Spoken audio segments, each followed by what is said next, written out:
Important जो चीज है जो आपने समझनी है इस पूरी की पूरी प्रोसेस में, सबसे इंपॉर्टेंट वो ये है कि आपने बैंक से रुपया लिया और आपने बैंक को रुपया देना है। ठीक है, मैं ये कहता हूं कि आपका रुपया हम देंगे और कानून के हिसाब से देंगे और कोई फ्रॉड नहीं, कोई झूठ नहीं। लेकिन एक बात मैं आपसे पूछता हूं कि मैं आपको ये कहता हूं कि भाई मैं ये बोतल दे रहा हूं आपको और ये सोने की है और मैं आपसे वापस सोने की बोतल ले लूंगा। ठीक है, ठीक है जी, बात ओके, डन।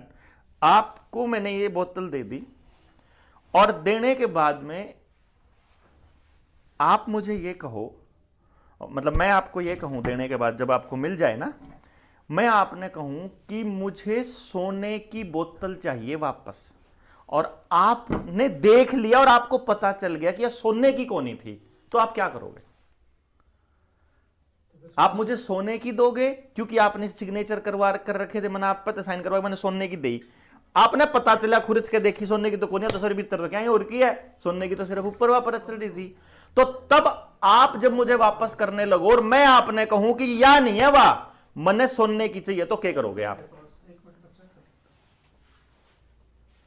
आपका फर्ज क्या बनता है कि अपनी जिंदगी की सारी कमाई वो सोना कमा कमा के मुझे देने का बनता है, या इस बात का सवाल मेरे ऊपर उठाना बनता है कि न्यू बता सोने की क्यों थी यार, ही सोना है कि नहीं है, पूछो। दोनों में से आप क्या करना पसंद करोगे बताओ? पहले तो क्वेश्चन ही करेंगे, क्वेश्चन सोने करेंगे बिल्कुल। भाई सोने की क्यों कराया बता तो दे।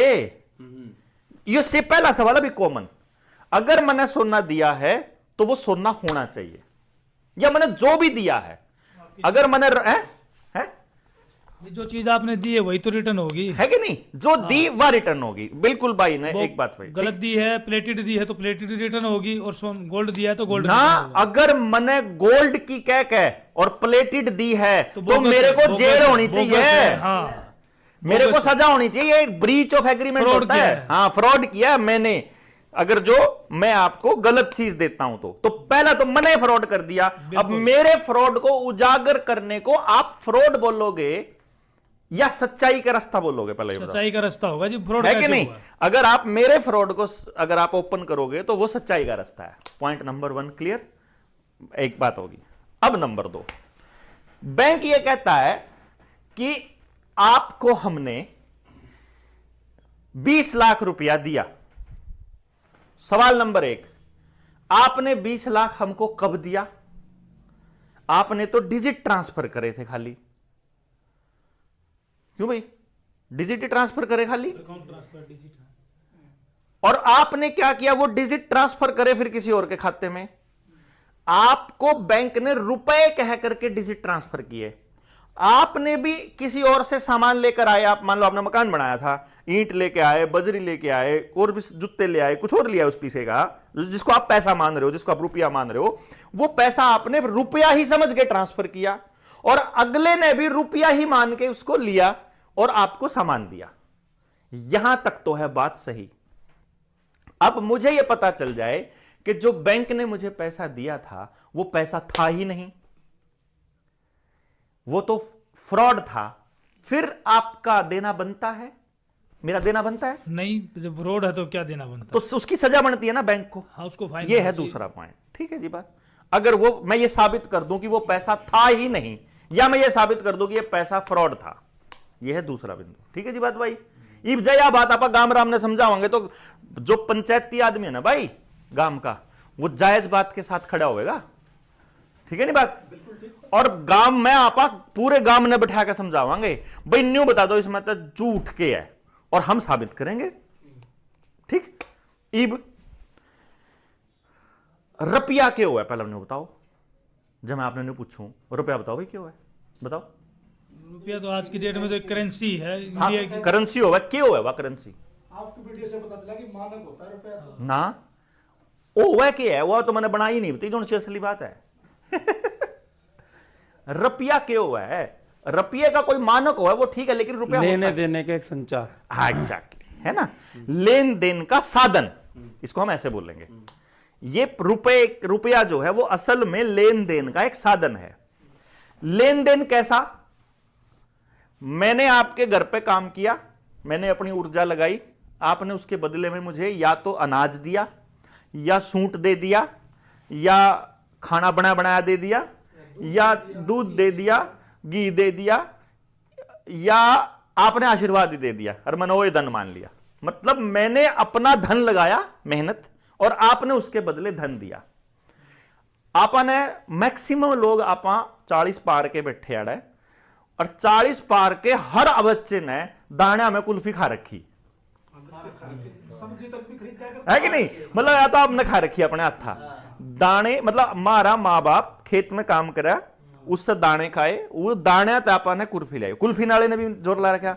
इसी प्रकार से जो गांव का कमार था वो दिवाली पे चुगड़े कुलिया दे गया, और जब किसान पे अनाज आया तो किसान ने अनाज दे दिया। यो नाई तक करा कर दे, यो चमार तक करा कर दे, है ना, यो सब तापा न्यू करा कर दे लेन देन। मतलब मैं अपनी मेहनत दिया करता, वो अपनी मेहनत दे दिया करता। या जो मैंने उत्पादन करा, चाहे मैंने सूट लेना है, कपड़ा लेना, लत्ते लेने, उस पर लुहार पर अपने गंडासे चंडवाने, तो कुछ भी करना, मतलब आप धन के बदले धन दिया कर दे। पहले आपको समझना पड़ेगा धन। अगर मैं आपसे धन ले लूं और उसके बदले में आपको राख दे दूं तो फ्रॉड होएगा कि सच्चाई है? या धन के बदले धन ही दिया जाएगा, और बराबर कीमत मानते होंगे तो दिया जाएगा। जब हमारे मां बाप ने न्यू पता चला कि कुल्फी तो आवे 1 रुपये की, और गेहूं 1 किलो बिके थोड़ा 20 रुपया का, या 15 रुपया का, 10 रुपया का, तो हमारे घर क्या समझ माई बोले गेहूं ना ले जा, 1 रुपया ले जा।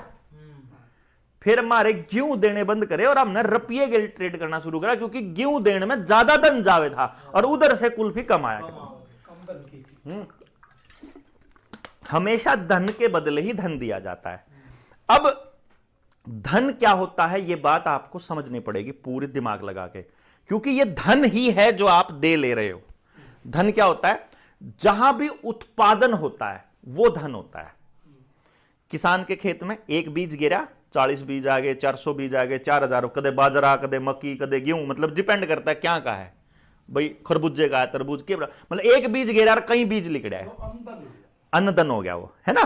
फिर पशुधन, फिर हमारी मेहनत, इंसान, मानव संसाधन, फिर हमारी मेहनत, श्रमधन है कि नहीं, श्रमधन भी आ गया इसी में। फिर हमारा एक संसाधन होते हैं प्राकृतिक संसाधन, पानी को भी धन माना जाता है, और आजकल तो भी क्या भी है, 1 लीटर 20 रुपया में, ठीक। अच्छा जी, जमीन में से कोयला निकलता है, सोना निकलता है, एल्यूमिनियम निकलता, सारे धातु अधातु जितनी भी हैं वो सारी जमीन से निकलती हैं। तो जमीन से उत्पादन होता है, और इन्हीं के बदले में यही धन है सारा, खनिज है ना, वो सारे धन है, यही धन है बस खाली। अब परमात्मा ने ऊर्जा दी पेड़ को, पेड़ से हमने ऊर्जा ली, हमने खाया, और हमको ऊर्जा मिली शरीर को, और हमने मेहनत करी आपके खेत में, और आपने बदले में जो दूसरी मेहनत करके अन्न कमा रखा था वो आपने मेरे को दे दिया। मतलब मैंने अपना धन दिया, आपने अपना धन दिया। यही लेन देन सदियों से इंसान करता आ रहा है। इसमें हमारे पुरखों ने कभी एक बात सोच ली, एक मानस तो 3 दिन काम करा है, और एक मानस 6 महीने खेत में स्टीसी करांदा रहा है, उसकी 6 महीने के समान न 3 दिन वाली आड़ा लीजिए सारी। तो भाई न्यू नहीं बात बनती, कोई ना कोई नियम बनाओ और स्टैंडर्ड बनाओ। स्टैंडर्ड के बिना बात बनेगी नहीं, धन का लेन देन का। तो स्टैंडर्ड क्यों कर भाई, धन को संचित करो। मैंने मान लो मैंने इतना मेहनत कर ली खेत में, गणा हो गया अनाज, अब इसका मैं क्या करूं भाई? एक तो रास्ता है, मैंने उन लोगों का दे दूं भाई, पूरे साल का तो ले जा, पूरे साल का तो ले जाता हूं, पूरे साल मेरे बाल काट दिए तो, पूरे साल मेरे गंडा से चंड दिए, लो यार काम तू पूरे साल मेरा यो कर दिए, और है कि नहीं, वो धन ट्रांसफर हो गया। मान लो यू नु कहता है मैं कौन लेंदा तेरा नाज नूज, मैं तो पीछे चाहिए होते भाई गड़बड़ होगी भाई। अगला कहता है बालक पढ़ाने खातर भी, क्योंकि पहले मास्टर ने तनख्वाह नहीं मिला करती, डॉक्टर ने भी नहीं मिला करी थी, पंचायती आदमी ने भी नहीं मिला था। पंचायती आदमी को भी कोई पैसा नहीं मिलता था, वो अपनी मर्जी से पंचायती बिना सेवा करा करता समाज की, और मास्टर भी पैसे नहीं लेता था, उसका घर का काम चल जाया करता, इज्जत बेशुमार मिला करती उसने, वो इज्जत के चक्कर में मतलब अगला आदमी राजी राव था। राजा ने न्यू कह दिया कि कल से जो है ना इज्जत में काम नहीं चलेगा, टैक्स देना पड़ेगा जब बालक पढ़ाने हो तो। ईब किसान गया, किसान राम राम, वो राम राम छोड़ भाई, पीछे दे जा बालक पढ़ाने को, मैंने टैक्स देना पड़ेगा राजा, तो भाई किसान सोचे पीछे लेने पड़ेंगे। इब किसान भी अनाज पैदा कर लिया तो इब किसान भी जय इससे नाई ते देवे पीछे, तो नाई नाई ते पीछे दे भाई, अनाज नहीं देना बात, क्योंकि मैंने टैक्स पीछे में देना पड़ा है। तो वो सोने में दिया कर दे, पहले पैसा जो है ना पहले सोने को बुला कर दे। तो हमने जब से अंग्रेजों ने ही ये शासन चालू किया, अंग्रेजों से पहले हमारे देश में टैक्सेशन प्रणाली ये नहीं थी। हम अपनी कमाई का एक हिस्सा दिया करते टैक्स के रूप में राजा को, ये नहीं था कि हम पैसे दिया करते या सोना दिया करते। जो भी मैं उत्पादन करा करता उस उत्पादन का एक हिस्सा राजा को मिल जाया करता। मैं कपड़े बनाऊ हूं, कपड़ा का एक हिस्सा राजा के लिए चला गया। मैं डांगर है पाड़ू हूं, दूध का एक हिस्सा चला गया, घी का एक हिस्सा चला गया, अनाज का एक हिस्सा चला गया, न्यू करके इससे जाया करते जो भी मैं पैदा कर रहा। लेकिन अंग्रेजों ने पहली बार टैक्सेशन चालू किया, और उससे पहले हमारे पुरखे स्टैंडर्ड बना चुके थे। स्टैंडर्ड क्या था भाई, जय अनाज ने भी दर कर रखा है किसान, तो कितने दिन दर लेगा, साल भर बाद 2 साल बाद मतलब वो अनाज खराब होना शुरू हो जाएगा। और इतनी जगह भी नहीं थी पहले, तो अपने मकान इस टाइप के नहीं हो, अगर देख स्टोरेज गना हो तो खराब होने के चांस ज्यादा थे। तो फिर अनाज को किसी धातु में तब्दील करना स्टार्ट कर दिया। भाई नु काम करो, स्टैंडर्ड बना दो और कोई धातु ले लो, धातु भी अलग अलग हो उसका है। भाई जब लोहा तो ले लिया, भाई राम राम भाई जब लोहा तो ले लिया, लोहे का पंगा एक ही हो कि ईब लोहा दर दिया, मैंने जमीन में गाड़ दिया या घर दर दिया, उसमें जंग लग लग के वो जड़ता रहा है और खत्म पाव एक दिन। यो काम तांबे गेलो होना शुरू हुआ, यो एल्यूमिनियम गेलो हो जाए, सारी धातुओं का साथ यो हुआ है। चांदी पाई, भाई चांदी जो है वह कम जड़ है, लेकिन पता चला सोना एक ऐसी धातु है जो कति नहीं जड़ती। 1 किलो सोना ईब दाब दे, चाहे 1000 साल बाद आके ले लो, वो न्यू का न्यू पाया होगा, कोई थोड़ा मोटा कम पाया तो पाया।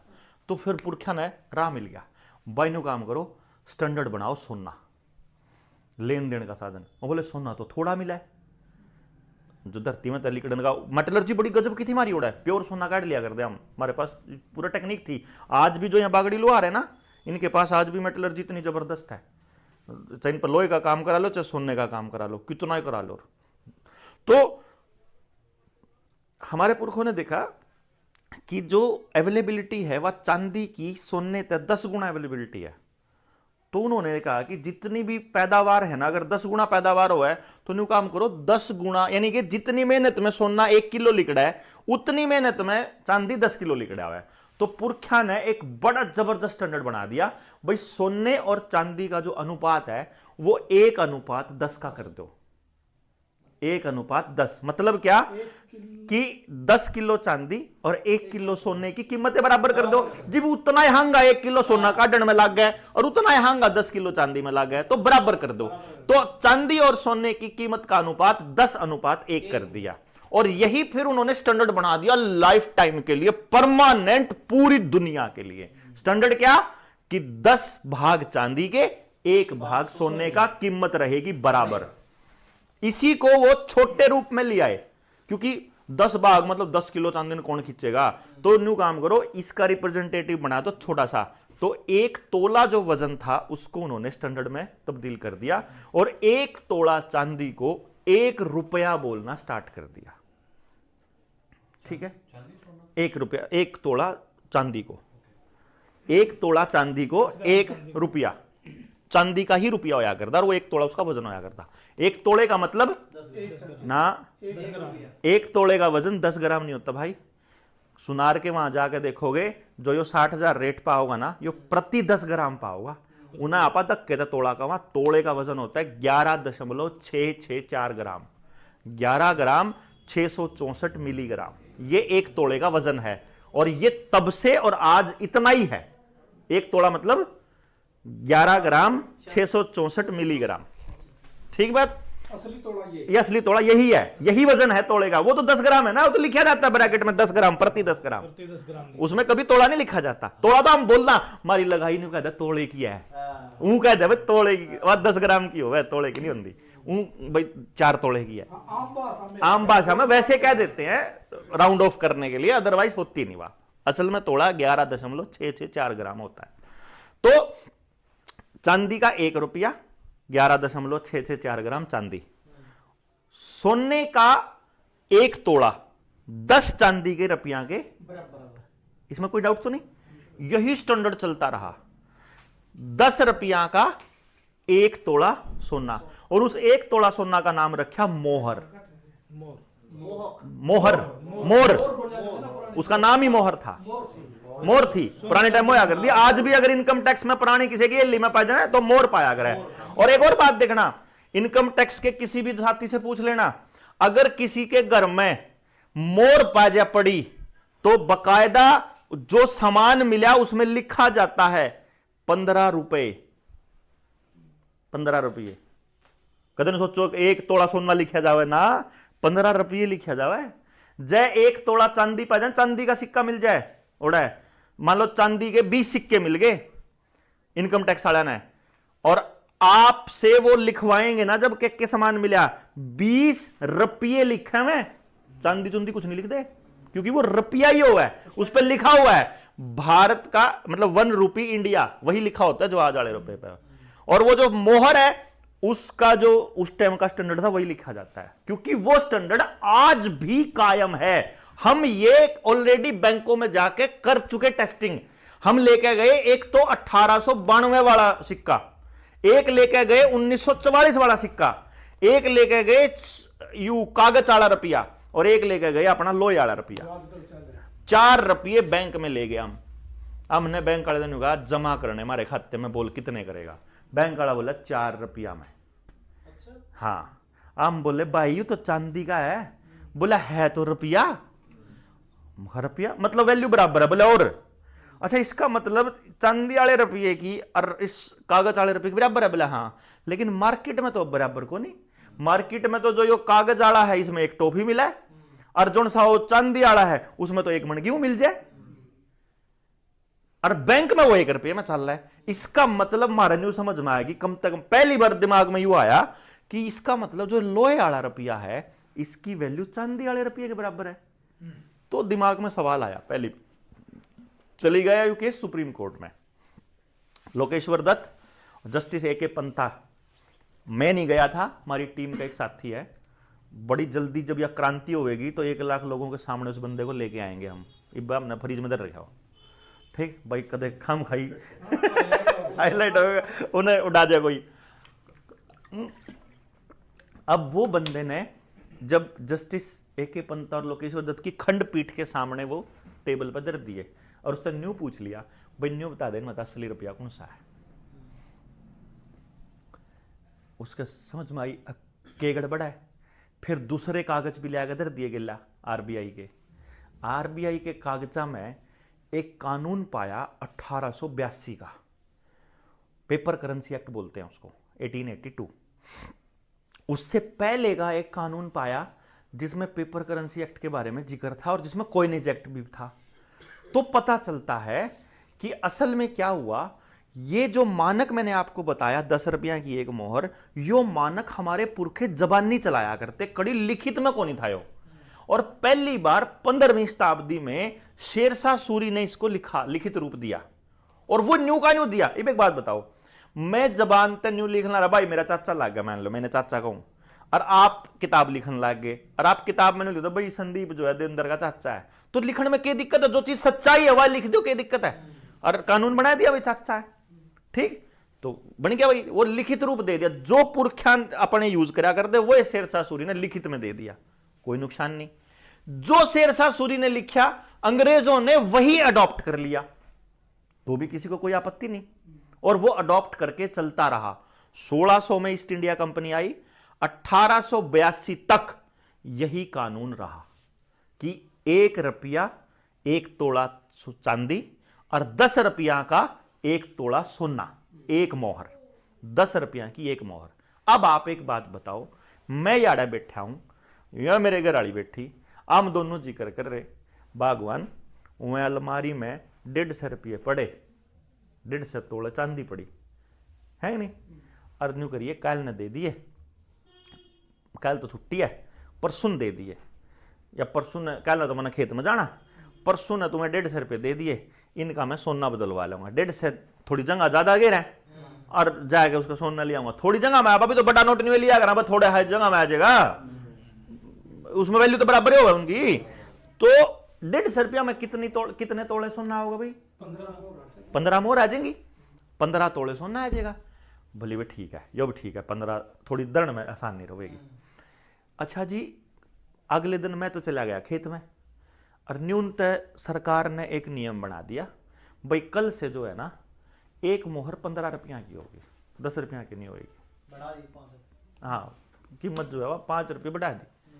अच्छा, इस बात का सिर्फ जो लोग इकोनॉमिक्स को समझते हैं, जो अर्थशास्त्र को समझते हैं, उनको तो यह बात समझ में आ जाएगी। जिनने ना इकोनॉमिक्स पढ़ी और जिनको इकोनॉमिक्स के नाम पे अनर्थशास्त्र पढ़ा दिया, उनका समझ में को नहीं आवे क्यों होगा, रेट बढ़ गया, वही महंगाई होगी। लेकिन असली खेल क्या होया कि जब मैं 150 रुपये अगर तठा के ले गया तो कितनी मोहर आवेंगी? 10 आई, 10 तोड़े सोना हो गया। यानी कि मैंने वह मेहनत कर रखी थी बराबर, समझ के बात आप? मेहनत करके तो मैं 150 रुपये कमाए थे मैंने, वह मेहनत मेरी न्यू की न्यू है। जितना मेरा हांगा लग गया, जितने मेरे अनाज लग गया, जितना मेरे डांगरा का हांगा लग गया, जितना मेरा पानी लग गया, जितना मेरा खेत इस्तेमाल हुआ, वो न्यू का न्यू। और उस नाम भी वो है 150 रुपये। लेकिन जब मैं उसके बदले धन लेने गया तो धन 1/3 कम मिला मैंने, 15 की जगह 10 क्या है? 15 तोड़े की जगह 10 तोड़े मिला। 5 तोड़े सोना गायब हो गया अचानक, सिर्फ एक कागज के टुकड़े से। नहीं समझ में आई बात भाई? आज के टाइम पे है मगर समझ मारी है ना, एकदम समझ मारने की बात है यार, इसमें कोई फालतू दिमाग लगाने की जरूरत नहीं। ये मान लो यार सरकार न्यू कह दे अब ईब सोना जो है, ईब जो मोहर है ना, वह 15 रुपया की कोनी होती, वह 100 रुपया की हो जाएगी। 10 रुपया की थी, 100 रुपया की, सोना सारा गायब, 90% सोना गायब। क्योंकि अभी कह दे ना, अभी तो ये जो तेल था इब इस बात था 80 रुपये था लीटर, इब 100 रुपये लीटर हो गया तेल। और रुपया तो न्यू का पड़ा, इब मेरे पे 100 रुपये पड़े थे, पहले तो आ जाता उसमें 1.25 लीटर तेल। और जैसे ही रेट बदला 12 बजे के बाद, उसे रुपये मेरी मेहनत का वजन कम हो गया ऑटोमेटिक। इन लोगों से महंगाई आ गई, लोग कहते हैं भाई महंगाई आ गई। महंगाई का पैमाना क्या होगा भाई? देखो नदी है, नदी में एक निशान लग गया हुआ है भाई, वाटर लेवल का। भाई इसके ऊपर खतरे की निशानी है, इसके ऊपर जाओगे तो खतरा है। महंगाई की लिमिट बताओ क्या है भाई? किसके ऊपर कीमत रखांगे तो महंगाई बोली जाएगी? महंगाई की कोई कीमत, महंगाई कुछ होती है नहीं भाई साहब, लूट का नाम महंगाई है। जब आपके घर रुपये रखे हैं, आपकी मेहनत हो चुकी है, उस रुपये की परचेजिंग पावर को रातों रात अगर खत्म कर दिया जाए, वह महंगाई हो गया। बात समझ में आई भाई दोस्तों? है भाई, आपने मेहनत करी, घर कमा लिए 100 रुपये, 1000 रुपये कमा लिए, और ईब आपने न्यू बेरा है कि मैंने अपनी सॉस की फैक्ट्री खोल रखी थी। 10 रुपये किलो टमाटर था, 1000 रुपया में 100 किलो टमाटर ले आऊंगा, सॉस बनाऊंगा और बेचूंगा। ठीक, अडानी ने भी बेरा ला गया कि सॉस की डिमांड होने वाली है, वो सारा टमाटर आप खरीद गया। उस टाइम पर जब 10 रुपये का रेट था, टमाटर मिलना बंद हो गया। ईब अडानी को मैं तो 1000 रुपये तक ऐट कौन देना भाई? जड़ा मैंने 100 किलो टमाटर मिलना था, मैंने 1 किलो टमाटर मिलेगा। मेरे 1000 रुपये न्यू के दरे, ईब उस 1000 रुपये में सिर्फ 1 किलो मिला है, यानी मेरा 100 गुना मेहनत ना खा गया एक आदमी। बिल्कुल, जिसके पास स्टोरेज सिस्टम आ गया, जिस पर स्टोरेज की कैपेसिटी आ गई, वो मेरे सारी मेहनत ना खा गया। यानी मेरी मेहनत की वैल्यू 100 गुना खत्म होगी उसी दिन। फिर जब उन्हें देख लिया सबके रुपये, सबकी मेहनत को मैंने कागज के टुकड़े में, सबकी मेहनत, देखो मेहनत करके आपने 1000 रुपए कमाए थे और आपने उसके बदले 1 किलो टमाटर लिया। सिर्फ आना था 100 किलो टमाटर, 100 किलो आना, 10 किलो 1 किलो आया, लेकिन वह 1000 रुपये खर्च हो गए। अब तो हाथ में खाली कुछ नहीं, फिर टमाटर का रेट डाउन आ गया। ठीक, तब तक आपकी मेहनत 0 हो चुकी। नहीं समझ गए बात? आपकी चीजें जिस टाइम पे जमीन का रेट 2 लाख था, एक बाणिया आया गांव में आकर न्यू बोला बोल के रेट बेचा है। बोला जमीन हमारी मां है, किसान जमीन नहीं बेचा करता, बेचा नहीं करता। उन्हें देखा कि इस भाई का पीछे का लालच सा दिखा, ये थोड़े सूट बूट बढ़िया पहन रहा, इसने शौक पाऊंगा पारण का, इस तब का न्यू काम कर। रेट के थारे गांव में अगर जी 2 लाख का रेट है किले का, तो न्यू काम कर 3 लाख मेरे पे ले, तू 4 लाख ले, तू जितने मर्जी में खरीद लिया। लालच आ गया भाई, भाई 4 लाख का रेट, 2 लाख के रेट का किला 4 लाख दिन ला रहा। मैं बानिया था, मैंने तो याद होगा ना 2004 में 2003 में गाड़ियां में पीछे बोरे भर भर कर रुपये लेकर जा कर दे किसान की जमीन खरीदने खातर अपने एरिया में। खूब था कि नहीं था? वह बोरे के थे, समझाऊंगा मैं आगे, मैं बोरे के थे। ईब भाई ने क्या किया, अक भाई इसने समझाया, बोले 2 लाख का रेट है तो न्यू काम कर, ये 5 किले बेच, 3 लाख के हिसाब है 15 लाख में, और इसके 2 लाख बिकाऊ हैं 2 लाख के हिसाब है, इसके तेरे इस 15 लाख में इसके 7 किले आ जाएंगे, फालतू आ जाएंगे। मतलब 5 किले थे तो 7 आ जाएंगे, 10 थे तो 12-13 आ जाएंगे। मतलब भाई हाँ जमीन तो बताने में कोई नुकसान नहीं, तो अपने बेच कर चला गया। बेच कर दूसरी जगह जाने का नुकसान क्यों हुआ है, यह बात आपको दुनिया का कोई आदमी नहीं बताएगा।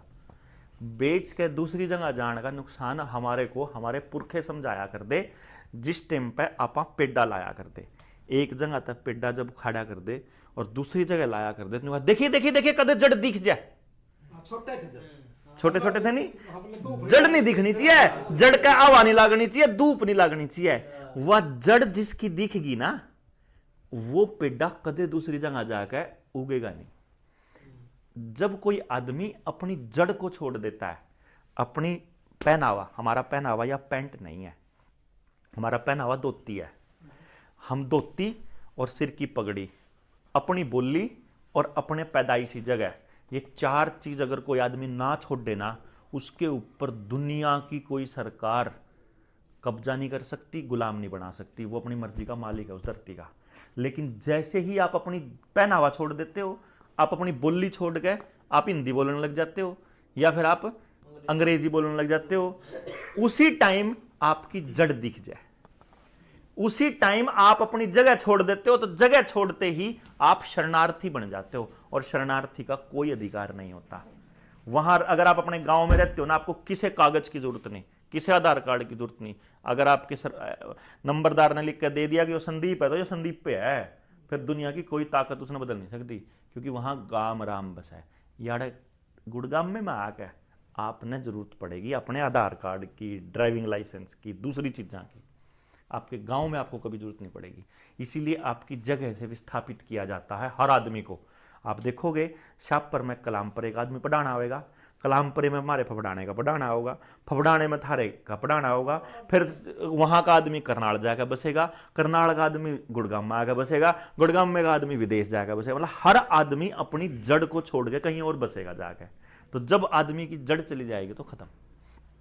जो दूसरा षड्यंत्र है, बड़ा षड्यंत्र है, जो 3 दिन लगा हम नया बात समझाने में, ट्रेनिंग में अपनी में, लेकिन मैं मोटे मोटे जो रुपये पे कंसंट्रेटेड रहेंगे आप, इसलिए बता रहा हूं मैं कि जब आपके पैसे को, जब आपकी मेहनत को जीरो कर दिया गया महंगाई करके, और ये महंगाई हमेशा करी जाती है प्लानिंग के तहत, ताकि आपकी मेहनत जीरो कैसे होगी, समझ में आ गया ना? हर चीज के ऊपर आपकी महंगाई, आपकी जो मेहनत है उसको जीरो किया जाता है। सीजन आते हैं, ईब दारू महंगी हुई है, ईब पानी महंगा होया है, ईब पेट्रोल महंगा होया है, ईब कपड़े महंगे हुए हैं, ईब टमाटर महंगा हो गया, ईब सब्जी, ईब ये फलानी चीज, ईब डिम की चीज महंगी हुई, मेहनत जीरो हुई, फिर सस्ती हो जाएगी चीज, फिर दूसरी चीज होगी, ना खाली करें। हाँ, आप खाली होते जाओगे और वो बढ़ते जाएंगे जो इस पूरे षड्यंत्र को, गेम को कंट्रोल करते हैं, जो भी पैसे को कंट्रोल करता है।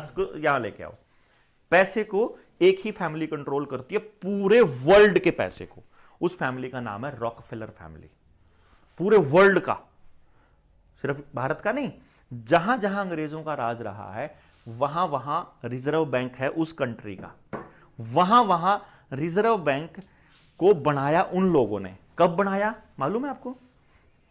देखो कमाल की बात, 1857 में अपने देश में क्रांति होती है, 1860 में आईपीसी आया, जो यो कानून चलता है ना, पुलिस जो अपने को मुकदमे करती है, आईपीसी, इंडियन पिनल कोड है ना, भारतीय दंड संहिता, ये 1860 में आई उन क्रांतिकारियों को सजा देने के लिए।